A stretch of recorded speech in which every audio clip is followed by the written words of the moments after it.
It's finally time to dice an onion.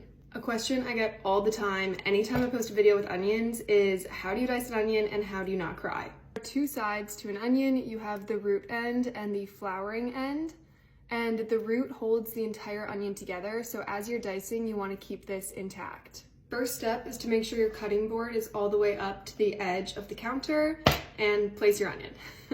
Start by trimming off the flowering end, then place that flat and cut the onion in half through the root.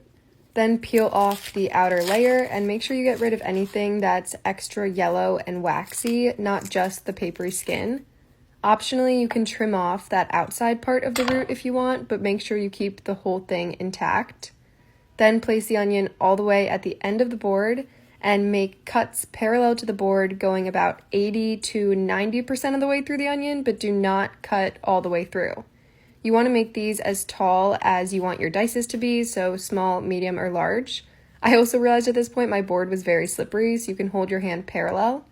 Then flip the onion and making cuts from above, again about 80 to 90% through the onion. You're going to go perpendicular to the cuts you just made, keeping that same width.